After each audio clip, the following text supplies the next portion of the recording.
কাব্যনীলৰ কবিতা মুকবধী ছোৱালীজনী। কথাখিনি কম বুলি ভাবোতেই তাই গুচি গ'ল। মই ববা হৈ চাই ৰলো বিশাল আকাশ। ঠিকনাটো আজিলৈ লোৱাই নহল। আবেলি আবেলি মই বহি থকা চাপৰিত এপাহ ফুল দি তাই গুচি যায় প্ৰতিদিন। মুক ছোৱালী, মুখখন জনৰ দৰে মাত নাই। আজি দুদিনমান তাই অহা নাই চাপৰি। মোৰ বুকুত জুইৰ দৰে কিবা এটা জ্বলিছে। অত কপি নিগৰিছে তেজ। মই ববা হৈ পৰিছো।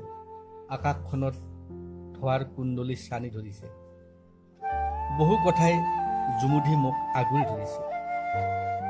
গছৰ পাত সৰিলেও কঁপি উঠে, যেন তাইৰ ভৰিৰ নুপুৰৰ খোজত দৌৰি আহিব।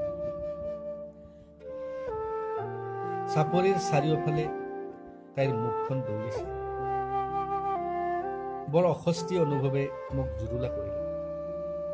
স্বগতোক্তিৰ দৰে কিবা কৈছো, কি কৈছো অস্পষ্ট। ঠিকনাটো চাকে লোৱাই নহয়। লোৱা হল এটা সহজ বিশ্বাস, এদিন তাই নিশ্চয় আহিব। তাইৰ বাবে মই ৰৈ থাকিম সকলো ঋতু।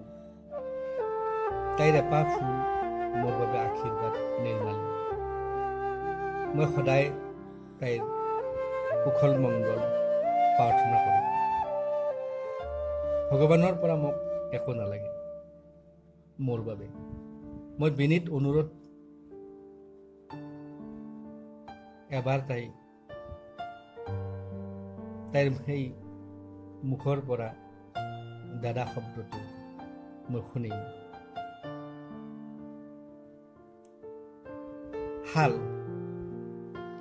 শালখন কাঠৰ, সূতা আৰু মাকুৰ এক খেল।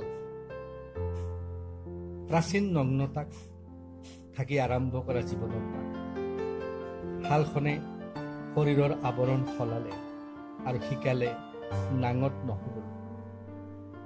মাকুৰ শব্দই ছন্দৰ গতিৰে গঢ়ি তোলে কাপোৰ।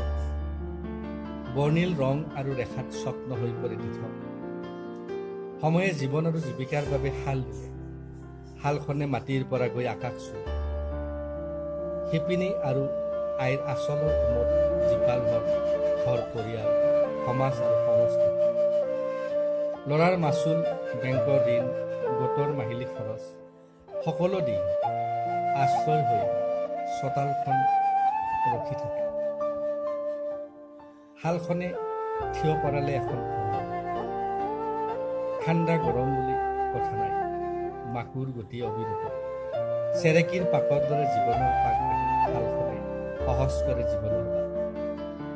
শালখনে এটা উদ্যোগ, সকলো জাতি জনগোষ্ঠীৰ ভিন্ন ৰঙী কাপোৰ ইপাৰৰ পৰা সিপাৰ। ইলেকশ্যনৰ সময়ত সকলোৰে চকু খালন। বিনামূলীয়া সূতাৰে ভৰি পৰে কাৰ্যালয়। বা কি সুন্দৰ ৰাজনীতি। শালখন সকলোৰে আপোন, তাক জীয়াই ৰাখিবা। শালখনে আমাক জীয়াই ৰাখিব। কাব্যনীল।